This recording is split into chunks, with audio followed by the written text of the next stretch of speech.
세상 사람들도 일편단심으로 우국충정을 했던 사람들을 높이 기리고 있습니다. 그러니까 특별히 그 정몽주 선생 같은 경우는 이방원의 협박과 또 수많은 유혹에도 불구하고 임향한 일편단심, 변할 수 없다라고 하는 유명한 시를 남겨서 지금까지도 사람들로부터 추앙을 받고 있는데요. 그러니까 일편단심으로 끝까지 어떤 일을 진행해 나가는 것, 쉬운 일이 아니죠. 그리스도인에게 있어서 일편단심은 오직 한 분 하나님께 끝까지 충성하는, 순종하는 것을 의미할 수 있습니다. 하나님의 사람들은 온갖 고난과 역경 속에서도 꿋꿋하게 일편단심으로 변함없이 주님을 추구했습니다. 하나님의 부르심을 따라서 숱한 좌절과 고난과 어려움들을 만난다 할지라도 거기에서 좌절하지 않고 끝까지 주님께 충성했던 거죠. 그분들은 정말 하늘의 별과 같이 오늘 빛나고 있고 오늘 우리에게도 많은 위로와 도전을 줍니다. 오직 하나님께만 헌신하겠다라고 하는 사람들만큼 열정적인 사람은 없어요. 사람들이 열정이 없는 게 사실은 문제입니다. 하나님의 사람은 정말 열정이 있어요. 안에 생명이 있기 때문에 세상에서 그 무엇으로도 막을 수 없는 그 열정이 그들 속에 있어요. 그래서 그런 사람들은 정말 조정이 불가능한 사람, 그러니까 impossible man, 그러니까 어떻게 내가 마음대로 조작할 수 없는 사람, 또 어떤 면에서 뇌물이 통하지 않는 사람, 또 어떤 면에서 그 사람을 어떤 방식으로도 이렇게 바꿔놓을 수 없는 사람, 이런 사람인 거야. 그러니까 교회사에 나타난 수많은 믿음의 사람들은 또 오늘 우리 시대에도 사실은 진정한 그리스도인이라고 한다면 세상과 타협할 수 없고 세상이 조정할 수 없는 impossible man이 돼야 돼요. 조정할 수 없는 사람, 그런 사람이 진정한 그리스도인인 거죠. 칼빈을 해유하기 위해서 로마 가톨릭에서 추기경을 보냈어요. 근데 그 추기경이 칼빈을 만나고 가서 하는 말이, 칼빈은 그 무엇으로도 바꿀 수 없습니다. 그 사람한테는 돈이 통하지 않습니다. 보통 사람들은 돈으로 다 넘어가는데, 그죠? 그러니까 예수님의 시험 사건 첫 번째에도 다 넘어가는데, 칼빈은 빚을 지고 있고 아주 남루한 상황에 있으면서도 돈 가지고 그 사람을 어떻게 조종할 수 있는 사람이 아닙니다. 그 사람은 조종할 수 없는 사람입니다. impossible man입니다. 라고 보고서를 썼어요. 하나님의 사람들은 impossible man이라고 할 때 그게 칭찬일 수도 있고 조롱일 수도 있어요. 그러니까 정말 하나님의 사람이라고 하는, 하나님의 말씀이 허용하지 않는 한 결코 나는 타협할 수 없다라고 하는 면에서는 칭찬이 될 수 있지만, 세상 사람들은 저놈은 우리 안에 낄 수 없는 사람, 우리 안에 들어와 가지고 함께 조화를 이룰 수 없는 사람. 가령 예를 들어서 이 군납 비리가 요새 계속 나오잖아요. 그러니까 이 군납의 비리가 굉장히 그냥 만연해 있어요. 그래서 모든 사람들이 다 이렇게 뇌물을 받고 또 후임자에게 그거를 또 전수해주고 또 그 사람들이 받은 뇌물을 또 함께 공유하는 이런 시스템 속에 만약에 우리가 들어가 있다고 하면, 그 시스템에 내가 거부하고 하나님의 말씀대로 산다고 하면 그래서 굉장히 어려운 고난을 자초할 수 있겠죠. 자, 그럼에도 불구하고 우리는 진정한 그리스도인이라고 한다면 세상과 타협할 수 없는, 세상이 조정할 수 없는 그러한 사람이에요. 일편단심, 주님께 향한 그런 헌신을 드러내는 사람이어야 된다는 겁니다.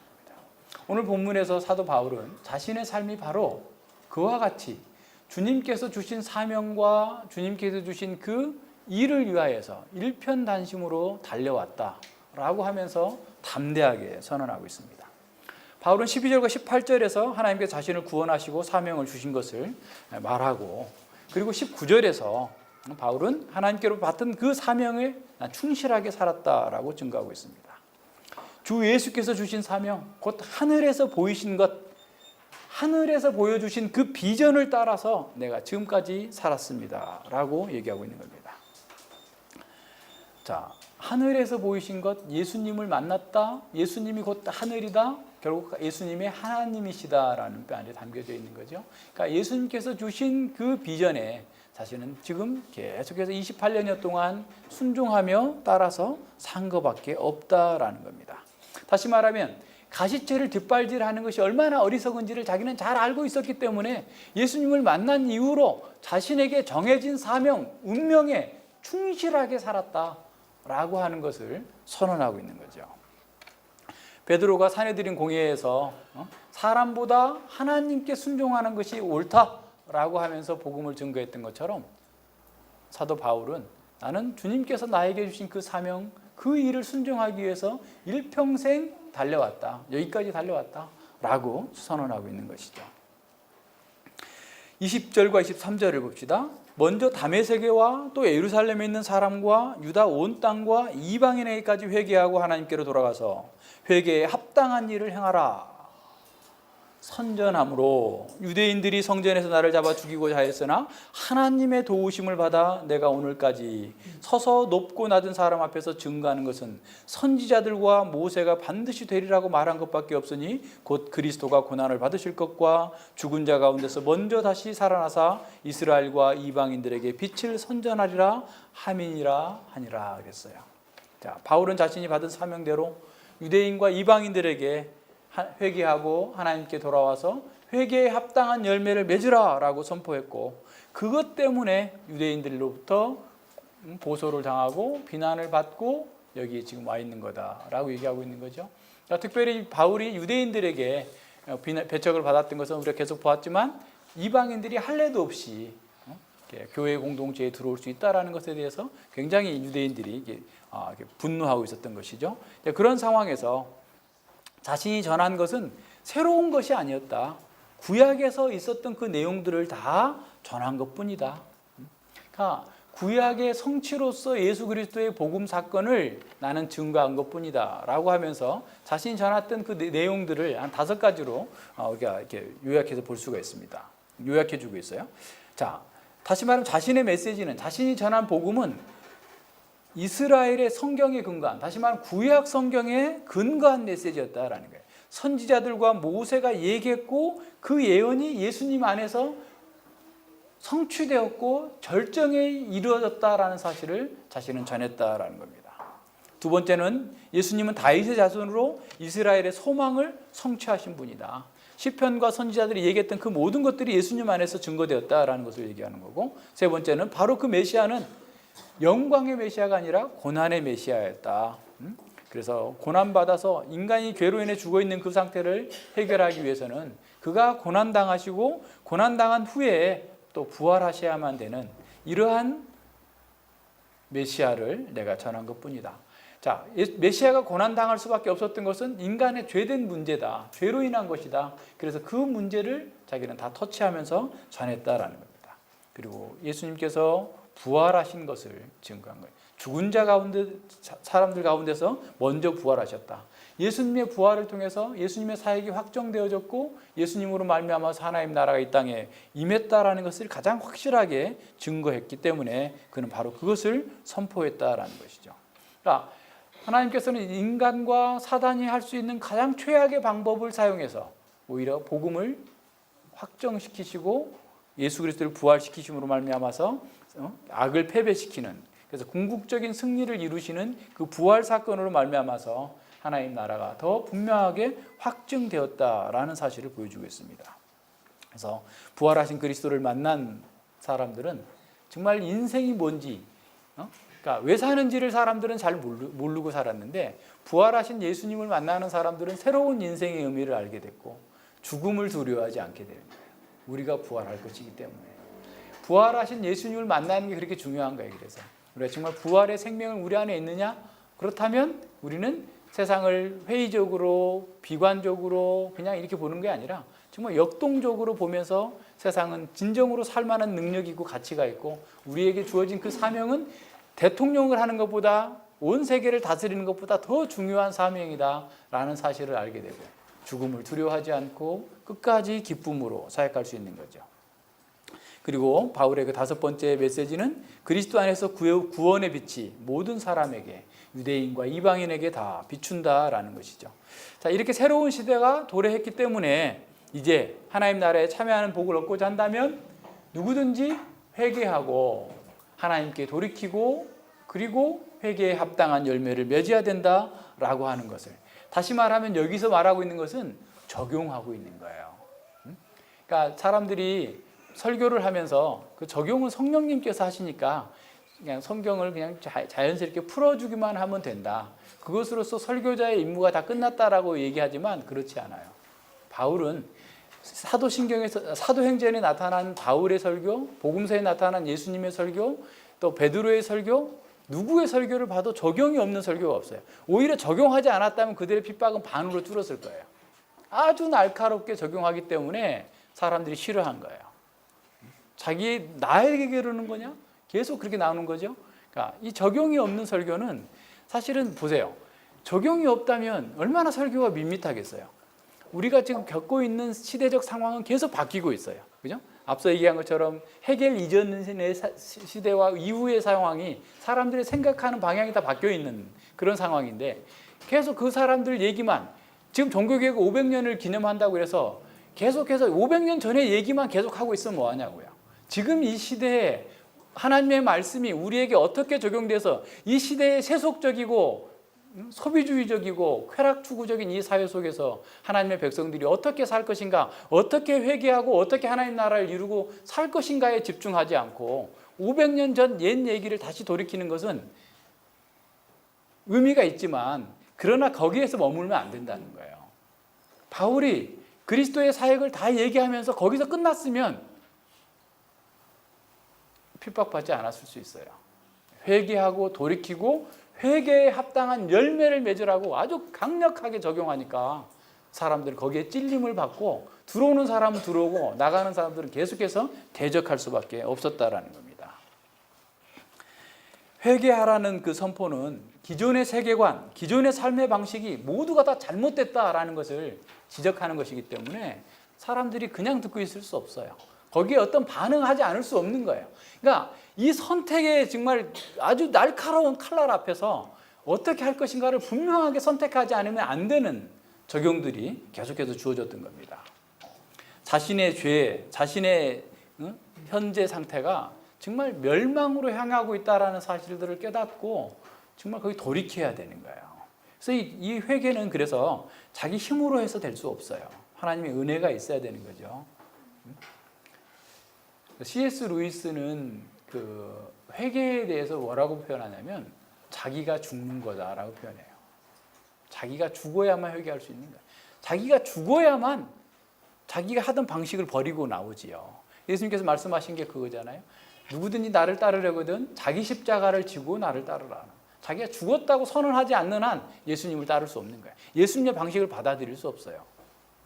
그러니까 오늘 우리에게 주어진 삶의 방식도 마찬가지입니다. 그냥 우리가 가고 있는 길을 그대로 가면서 예수님을 따른다? 그것은 자기 십자가를 지지 않고 예수님을 따르는 거예요.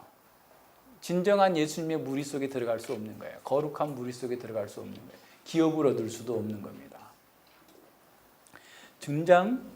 정말 자기가 죽는 것 속에서 심령이 가난해지고 애통하고 온유하고 의에 주리고 목마른 상태가 되는 거예요.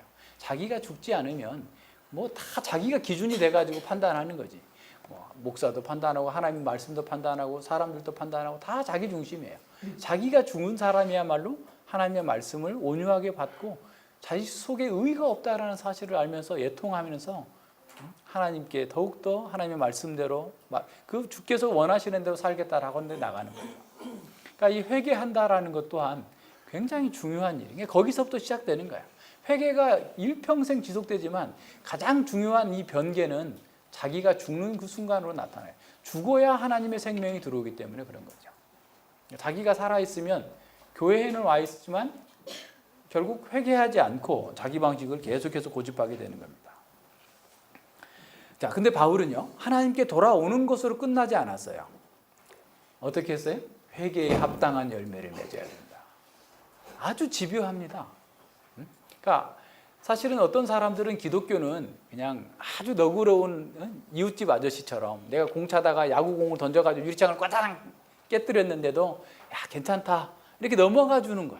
모든 게 그냥 아무런 거리낌이 없고 누구에게나 다 이렇게 잘 받아들여 줄 수 있는 것이라고 생각해요, 기독교를. 그러나 기독교는 얼마나 까다로운 종교인지 몰라요. 자기를 부인하지 않으면 따라오지 말라고 예수님께서 말씀하셨어요.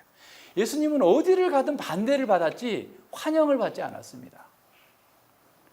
사람들이, 유대인들이 예수님에 대해서 계속 공격을 하는데 저놈은 먹기를 즐기는 자고 죄인과 즐기는 자고 포도주와 먹기를 즐기는 거고 계속해서 하여튼 예수님의 진리를 받아들이지 않기 때문에 그 진리를 반할 수 있는 모든 요구들을 다 갖다 드러내가지고 예수님을 반대한 거예요. 사실 우리가 보면 복음서에서 막 수많은 사람들이 몰려왔지만 5천 명을 먹인 사건, 적어도 뭐 10,000명, 20,000명을 먹인 사건 속에서도 사람들이 왔지만 예수님의 가르침을 들을 때는 다 떠나버려요. 요한복음에서 보여주잖아요. 6장, 7장에서. 오직하면 예수님께서 제자들한테 너희도 떠나려느냐라고 물어요. 사람들이 이해할 수 없는 말을 하시는구나. 우리하고 안 맞네. 다 맞는 줄 알았더니 하면서 떠나가는 거예요. 기독교는 사실은 굉장히 엄격하고 까다로운 종교입니다. 회개하지 않으면 기독교에 들어올 수 없는 종교예요. 그런데 많은 사람들이 기독교의 메시지를 다 마사지 해버려가지고 부드럽게 다 조작을 해가지고 어느 누구도 들어도 거리낌이 없는 종교로 만들어버린 거예요. 그럼 어떻게 해야 되겠어요? 예수님 믿으면 복 받는다. 예수님 믿으면 형통한다. 그러니까 이 복음을 얘기하면서 실제로는 사람들이 원하는 얘기를 하고 있는 거예요. 까다로운 걸 다 제거해버린 거예요. 어떤 유대인 랍비가 그런 얘기를 했다고 그래요. 유대교가 굉장히 큰 위기에 처해 있다라고 진단을 하면서 유대교가 굉장히 많은 핍박을 받았을 때는 유대인들이 자기 정체성을 지키기 위해서 막 회당으로 모이고 똘똘똘 뭉쳤는데 지금은 아무런 핍박이 없으니까 사람들이 다 회당을 떠나고 있다는 거예요. 다 자유주의자가 되고 그냥 다 세속주의가 돼가지고 지금이 오히려 유대교의 가장 큰 위기다라고 얘기하는 거예요. 기독교 역시 마찬가지예요. 다른 거 아니죠? 자기 정체성을 다 잃어버린 거예요. 세상과 다 동일시해버리는 거예요. 기독교는 까다로운 종교예요. 그래서 기독교 교회를 나오겠다고 하면 쉽지 않은데 라고 먼저 어떻게 보면 얘기해 줘야 돼요. 그러면서 말씀을 가르쳐 줘야 돼요. 진정한 열매를 맺으라 라고 하는 것을 항상 전했다는 겁니다. 진정한 너가 참된 그리스도인이라고 한다면 회개에 합당한 열매가 있어야 된다. 쭉정이와 알곡이 비슷해 보이지만 결국 알곡으로 드러나는 것은 그 말씀으로 인한 순종이 있어야만 된다 라고 하는 사실을 전했다라는 겁니다. 주께서 원하시는 것, 주께서 기뻐하시는 것을 행하는 것으로 그 회개에 합당한 열매가 드러나겠죠. 바울은 자신의 메시지가 그냥 자기가 만들어낸, 자신이 드러낸, 또 예수님께서 창안해낸 그러한 진리와 그러한 어떤 내용이 아니라 구약의 선지자들로부터 계속해서 전해져 왔던 그 말씀들, 유대교의 전통 가운데에서 내가 이 말씀을 전하고 있다라고 하는 사실을 아주 명확하게 선언하고 있습니다. 따라서 이 복음은 유대교를 합법화하고 있는 로마 제국이나 유대교에서도 유대교마저도 반대할 근거가 없다라고 하는 사실을 증거합니다. 자, 이렇게 바울이 자신의 변호하자 그 복음을 듣고 있었던 총독은 큰 소리로 바울의 연설을 중단시키면서 바울아 내가 미쳤도다. 내 많은 학문이 너를 미치게 하였도다라고 한 거예요. 자, 베스도는 바울이 일단 아주 탁월한 사람이다. 바울의 학문이 대단하다라는 것을 인정합니다. 아마도 그 시간 동안에 적어도 2-3시간 이상 바울이 쭉 이렇게 설교를 하고 자신을 변증하고 있었다고 한다면 그 얘기를 들어보니 구약 성경을 다 통달할 뿐만 아니라 그 아테네에서 복음을 전할 때처럼 헬라의 철학과 문학을 다 동원해가지고 자신의 복음을 증거하는 것을 보면서 베스도는 이 사람 정말 탁월한 사람이다.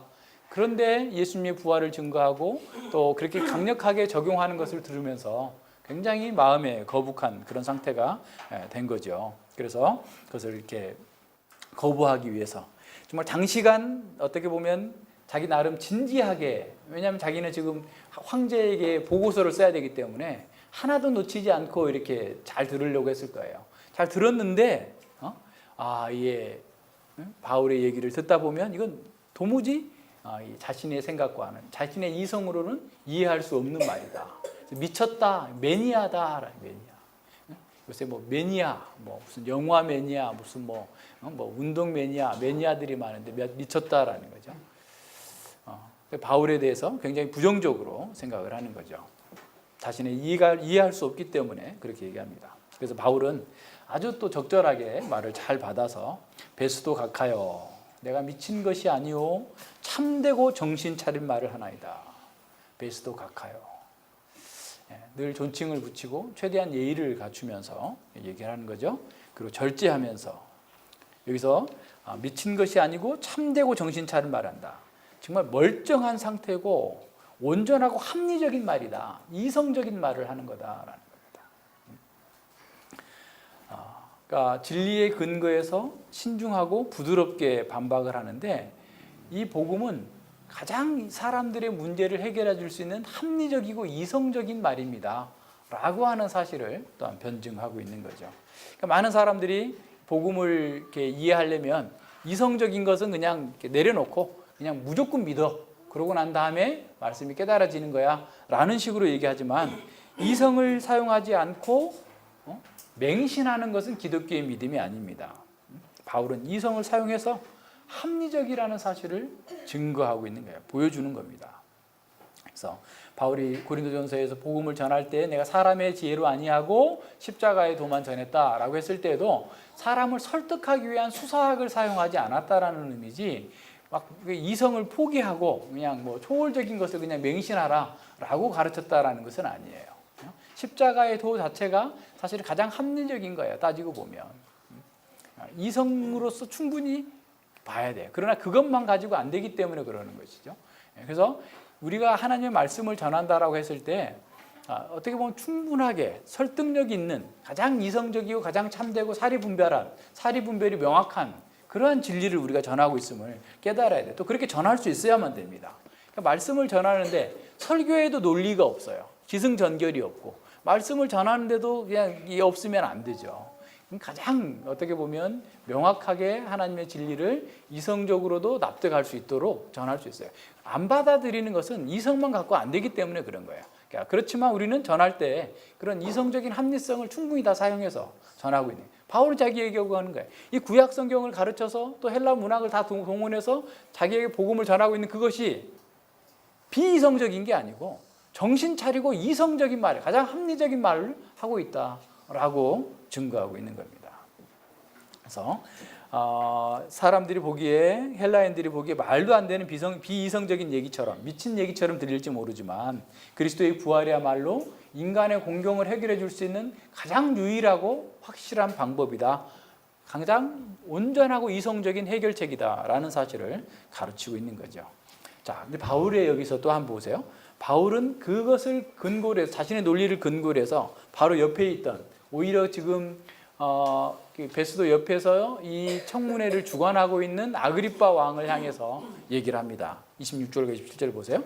왕께서는 이 일을 아시기로 내가 왕께 담대히 말하노니 이 일에 하나라도 아시지 못함이 없는 줄 믿나이다. 이 일은 한편 구석에서 행한 것이 아니로소이다. 아그리빠 왕이여 선지자를 믿으시나이까 믿으시는 줄 아나이다.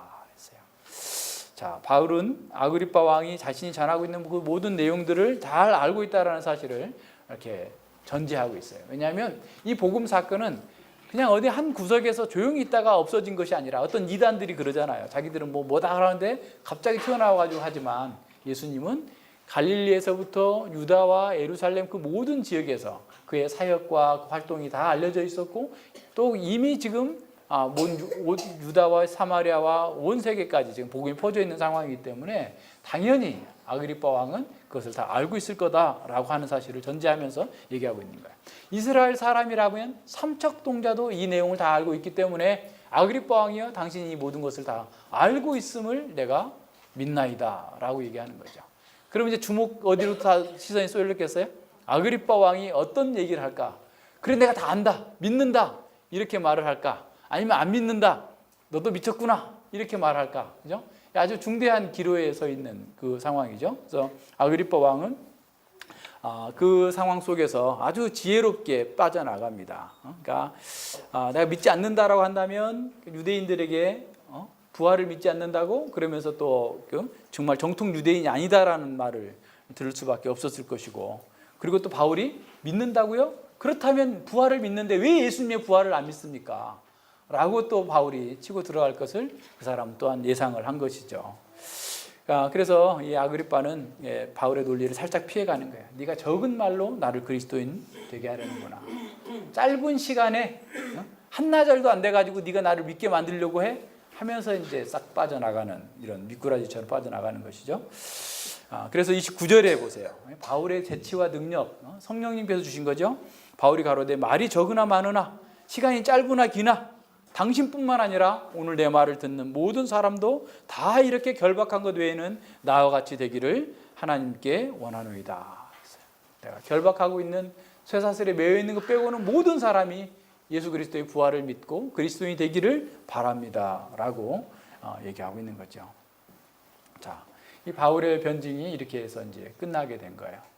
5차례의 바울의 그 변증이 있었는데, 이렇게 예수님을 믿도록 아주 강력하게 적용까지 나온 것은 여기가 처음입니다. 뿐만 아니라 왕과 총독이 함께 있고 그 팔레스타인 지역의 모든 지도자들이 함께 있는 곳에서 이렇게 복음을 증거할 수 있었던 것은 사실 그가 가이사라에 갇혀 있었기 때문에 가능한 것이었죠. 그러지 않았다면 이런 기회는 오지 않았을 것이고 복음을 온전하게 변증할 수도 없었을 겁니다. 근데 바울은 이러한 구약 성경과 연관시켜서 또 복음을 증거함으로써 기독교가 유대교의 성취를 이루은 것이고 합법적이고 가장 정당한 인간의 유일한 구원의 길을 제시해주는 그런 종교다고 하는 사실을 보여주고 있는 것이죠. 그래서 바울은 자신이 구원받고 사명을 받은 이후에 복음에 충실한 삶을 살아왔습니다. 이것을 베스도는 미친 사람이다, 미쳤다라고 얘기했죠. 구원받고 하나님의 부르심을 받은 그 모든 사람들은 사실 실제 삶에서 이 복음에 사로잡힌 삶을 살게 되는 거죠. 그래서 바울은 처음 부르심을 받은 날로부터 죽는 순간까지 복음을 구현하고 복음을 전하는 일에 일편단심 헌신했죠. 복음에 합당한 삶을 살았던 것입니다. 30절과 32절에서는 바울의 변증이 끝난 후에 총독과 왕과 관료들이 사석에서 한 얘기가 기록되어 있습니다. 왕과 총독과 번이게가 그와 함께 앉은 사람들이 다 일어나서 물러가 서로 말하되 이 사람은 사형이나 결박을 당할 만한 행사가 없다 하더라. 이에 아그리빠가 베스도더를 일러 가로되 이 사람이 만일 가이사에게 호소하지 아니하였다면 놓을 수 있을 뻔하였다, 이렇게 얘기한 거죠. 그래서 다시 말하면 바울은 사형이나 결박당할 만한 어떠한 잘못도 저지르지 않았다. 바울의 무죄를 확정해주고 있는 겁니다. 바울의 무죄가 지금 5번째 확정되고 있어요. 누가복음에서 예수님의 무죄가 5번 확정되고 있는 것과 비교해서 이 저자 누가는 이 사도행전에서 바울이 무죄라는 것이 5번 확정되고 있는 것을 우리에게 보여주고 있습니다. 그래서 예수님께서 무죄임에도 불구하고 십자가의 고난을 당하셨던 것처럼 바울도 무죄임에도 불구하고 로마로 끌려가서 로마로 가서 황제에게 항소하는 그런 상황이 되었다라는 사실을 보여주고 있는 거죠. 여기서 우리가 주목해야 될 것은 마태복음 10장 그 16절로 18절의 말씀입니다. 예수님께서 제자들을 파송하시면서 하셨던 말씀이죠. 우리가 잘 알고 있는 말씀인데, 보라 내가 너희를 보냄이 양을 이리 가운데 보낸 것 같도다. 그러므로 너희는 뱀같이 지혜롭고 비둘기같이 순결하라. 사람들을 삼가라, 조심하라는 거죠. 저희가 너희를 공회에 넘겨주겠고 저희 회당에서 채찍질하리라. 또 너희가 나를 인하여 총독들과 임금들 앞에 끌려가리니 이는 저희와 이방인들에게 증거가 되게 하려 하심이니라. 총독들과 임금들 앞에 끌려가서 이렇게 예수님을 증거하는, 그 복음을 증거하는 사역을 바울이 잘 감당한 거죠. 근데 바울이 여기서 정말 뱀처럼 지혜롭게 그리고 비둘기처럼 순결하게 전도인의 삶을 살았음을 우리는 볼 수 있습니다. 총독과 임금들 앞에 끌려가서도 조금도 주눅들지 아니하고 가장 정당하게 또 지혜롭게 하나님의 말씀을 전하고 또 하나님의 복음을 증거한 이러한 사람들을 보여주고 있는 거죠. 그래서 바울이 이러한 그 증거는 모든 시대 모든 지역에 있는 교회와 성도들이 따라야 할 그런 모범입니다. 그래서 구원과 또 사명을 받은 그리스도인은 이런 바울의 아름다운 삶을 기억하면서 순결하게 사역하라라는 거죠. 복음을 맡은 사람은 그에게 주어진 어떤 상황이나 현실적인 어려움을 두려워할 것이 아니라 복음을 지혜롭지 못하게 전하는 것을 두려워해야 돼. 그러니까 우리 자녀들에게 이해할 수 있도록 복음을 전해야 돼. 이해가 안 되게 전하면 안 돼요. 내가 소화가 안 된 거예요. 그러니까 우리가 두려워해야 될 것은 상황의 어려움이 아니라 내가 복음을 지혜롭게 드러내지 못해서 오히려 그 복음을 듣는 사람이 복음에 대해서 거부감을 갖거나 반감을 갖지 않도록 해야 된다. 복음을 전한다고 하면서 어리석게 전하는 사람들이 많아요. 그러니까 이런 면에서 우리는 잘 생각해 봐야 됩니다. 우리의 태도를 또한 잘 점검해야 되고요. 그래서 우리에게 주어진 상황 속에서 어떻게 보면 지혜롭고 순결하게 해야 되는 거죠. 그러니까 지혜롭지 못하면 우리의 의도가 좋다 할지라도 결과는 상당히 나쁜 게 나타나게 되죠. 실패하기 십상이죠. 그래서 우리가 대단한 일을 계획하고 성취했다 할지라도 우리의 동기가 순수하지 못하다면 그것 또한 오히려 실패한 것보다도 못한 결과가 됩니다. 우리의 동기와 목적과 방법이 순결해야 돼요. 복음을 전하는 사람은 그런 면에서 더 이렇게 창념해야 됩니다. 많은 사람들이 복음을 위해서 산다고 하면서도 자기 주머니를 차는 사람들이 많아요. 자기 이익을 위해서 사역을 하는 사람들이 많습니다. 그래서 선교사들이 그 선교 후원을 받아가지고 왕처럼 사는 사람들도 많고요. 여기저기 후원을 받아가지고 사역을 쫓아서 쓰는 사람들도 많고 그런 거죠. 그러니까 이제 예전에 그런 사람이 있어요. 그러니까 이제 자기 고용된 회사의 직원이야. 고용된 회사의 직원이면 자신으로 말미암아서 이렇게 그 생겨난 모든 이익은 회사에 귀속시켜야 되잖아요. 그런데 그걸 그러니까 자기가 회사에서 할 만큼은 하고 그 외에 더 했다고 해가지고 그걸 자기 것으로 삼아. 그 농사 짓는다 그래. 남의 밭에다 농사 짓는다. 그죠? 옛날에 그러더라고요. 주인의 밭에다 자기가 몰래 딴 주머니 차는 거죠. 만약에 우리가 복음 사역을 한다고 하면서 주님의 일을 한다고 하면서 그 일을 가지고 자기 일을 이렇게 챙기면 안 돼요. 물론 하나님께서 그 사람에게 복음 사역자에게 필요한 것들을 공급하실 수 있도록 하시는 거죠. 공급하지 않으신다 할지라도 그 상황에서 이렇게 순결하게 깨끗하게 해야지 그렇다고 해서 그 어떤 핑계를 대가지고 이게 순결하지 못하게 어떤 방법들을 사용하게 되면 그는 아주 큰 오점이고 그게 남지 않아요. 그러니까 예를 들어서 가령 어떤 사람이 학교 돈을 횡령을 했다. 학교 돈을 한 100만 원을 횡령을 했어요. 그런데 자기는 100만 원밖에 횡령을 안 했어도 상대방이 피해를 입은 사람이 저놈은 몇 억을 해먹었다. 5억, 7억을 해먹었다. 그렇게 얘기를 하면 자기가 10원이라도 횡령을 안 했으면 나는 그런 적 없다 하면서 이제 왜 할 텐데 만 원이라도 10만 원이라도 해먹은 게 있으면 그 사람이 그렇게 했다고 해도 할 말이 없는 거예요. 그러니까 우리가 모든 면에서 그래요. 그러니까 이제 하여튼 등등의 수많은 일들이 있을 텐데 구체적인 사례는 얘기하지 않더라도 우리는 늘 복음과 관련해서 또는 우리 하여튼 복음과 관련되지 않은 우리 개인적인 삶에 있어서도 그런 면에서 깨끗해야 돼. 일절 깨끗함을 나타내야 돼요. 그렇지 않게 되면 그 굉장히 쉽게 넘어져요. 아주 자기 변명을 하면서 넘어가기 시작하면 그 뒤로는 어떤 방법이 없습니다. 그런 일들이 굉장히 많아요. 그래서 교회가 모든 면에서 그런 부분에서 아주 정당하고 깨끗하게 이루어져 나가야 되죠. 우리는 지혜롭고 충성된 사역자가 되어질 뿐만 아니라 순결한 사역자가 되어야 됩니다. 우리의 사역의 동기와 목표가 하나님의 영광이 아니라 자기 영광과 자기 안위를 위한 것이라 된다면 하나님께서 크게 책망하실 것이죠. 무엇을 많이 하는 것보다 정직하고 순결하게 하는 것이 필요합니다. 자, 이게 우리가 추구해야 될 일이죠. 그래서 하나님께서 우리에게 충성하라라고 하셨지 성공하라라고 하지 않았어요. 대단한 일을 하라. 그래서 하나님께 영광 돌려라 그 얘기 아니고 하나님의 뜻대로 충성하라. 하라는 대로만 하라. 그 말씀을 하신 거죠. 그래서 우리는 주님께서 주시는 지혜를 따라서 순결하고 충성되게 행동하도록 자기를 늘 절제해 나가야 됩니다. 자, 바울은 예루살렘으로 오게 되면 큰 환란이 있을 거라는 성령의 계시를 받았었죠. 하지만 그는 나의 달려갈 길과 주 예수께 받은 사명, 곧 하나님의 은혜의 복음을 증거하는 일을 하려 하면은 나의 생명을 조금 더 귀한 것으로 여기지 아니하노라라고 하면서 에베소 장로들의 만류를 뿌리치고 여기까지 왔습니다. 일편단심으로 자신의 생명보다 사명을 더 귀하게 여기고 교회를 위해서 사역했던 거죠. 자신의 생명은 그 사명을 위해서 주어진 거다라고 생각하면서 그 일을 한 겁니다. 하늘에서 보이신 것을 내가 거스르지 않았다라는 바울의 말은 우리에게 큰 도전을 줍니다. 우리도 바울처럼 담대하게 이렇게 선언할 수 있는지 자신을 살펴봅시다. 우리에게 하나님께서 보여주신 것은 무엇입니까?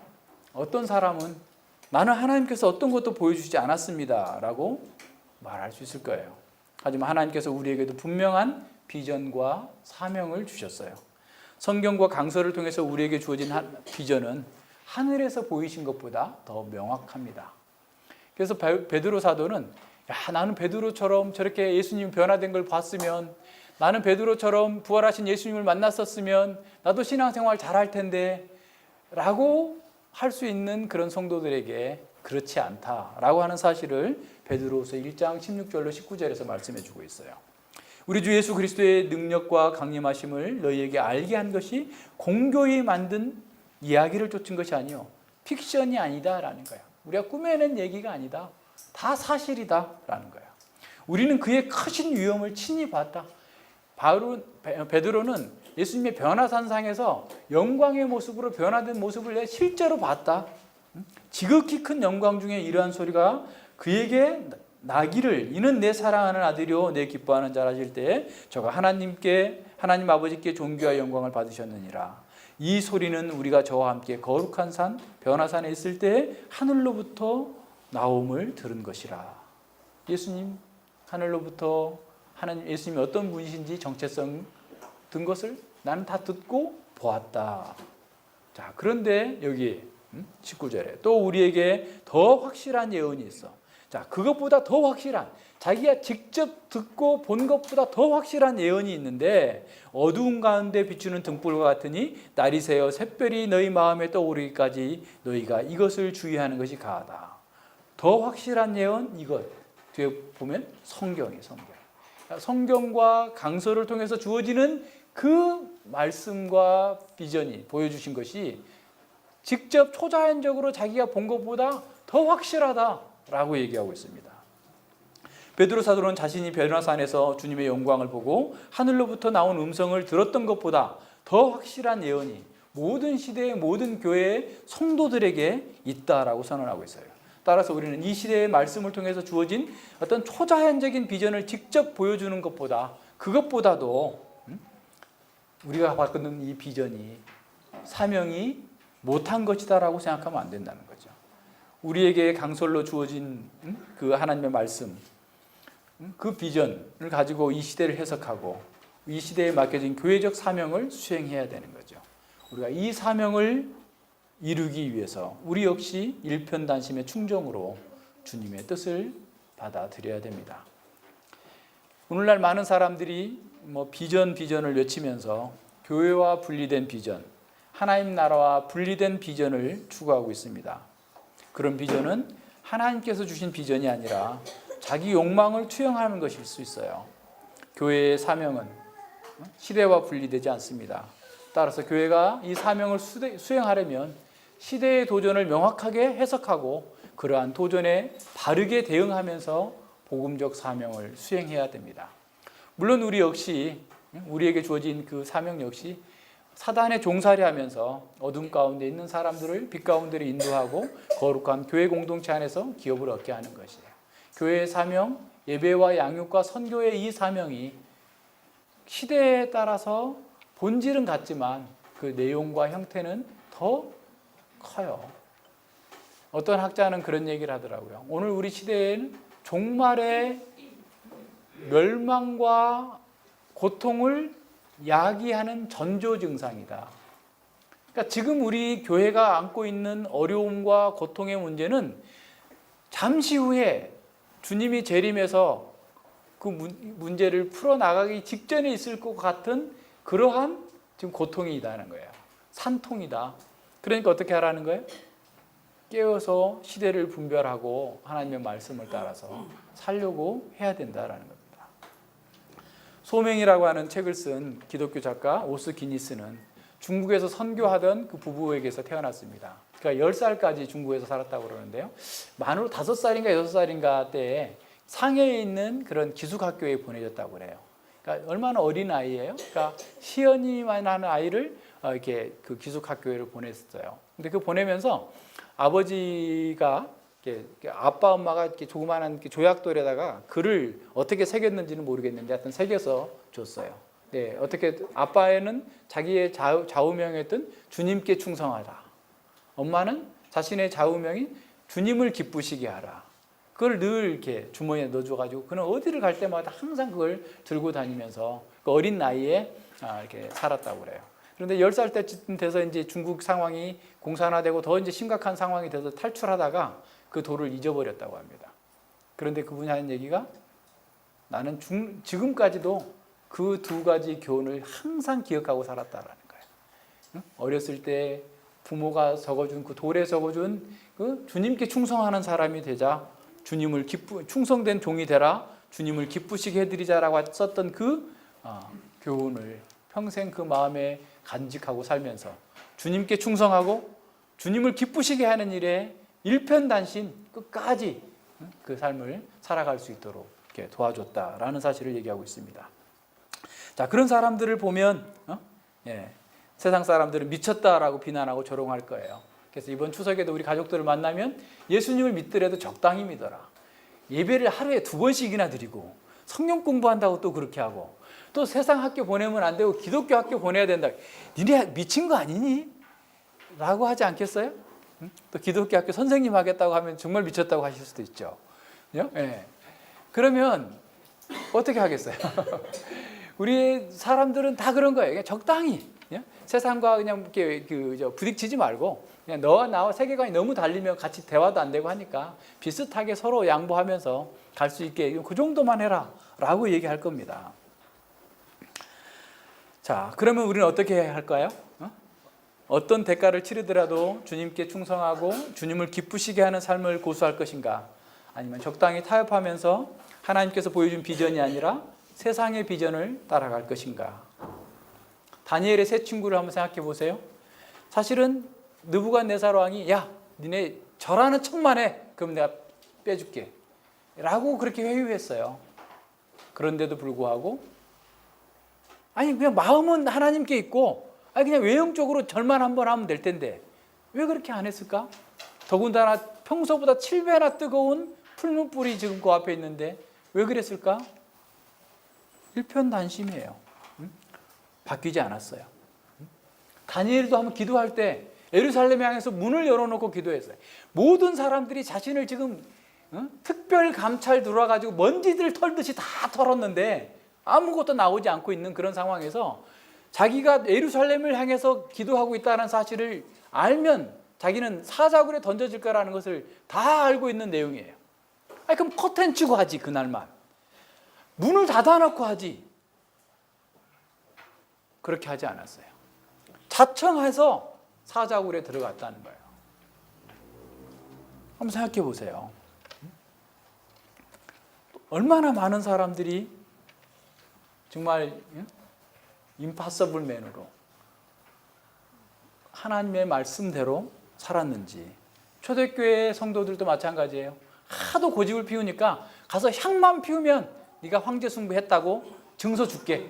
증서가 있어야 되는데 증서가 너 그냥 그래서 어떤 사람은 돈 주고 샀어요. 그러니까 나는 대신에 한 것으로 치자 하고 돈 주고 산 사람도 있어요. 초대교회 성도들은.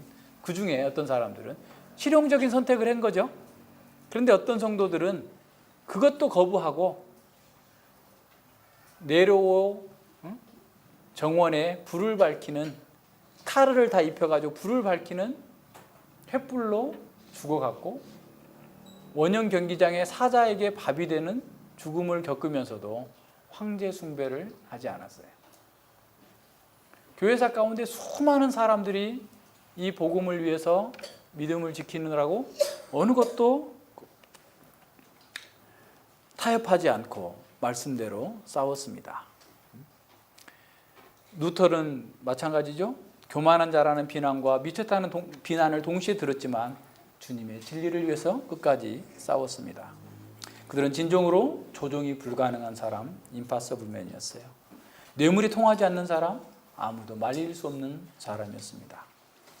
히브리서 기자가 말한 것처럼 성경과 교회사에 나타난 이런 믿음의 사람들을 다 열거하는 것은 우리가 평생 동안 말해도 시간이 부족할 것입니다.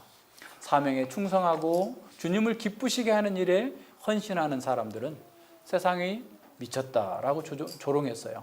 그러나 복음에 미쳐서 평생을 주님께 일편단심으로 헌신했던 사람들을 통해서 하나님께서는 역사를 바꾸셨어요.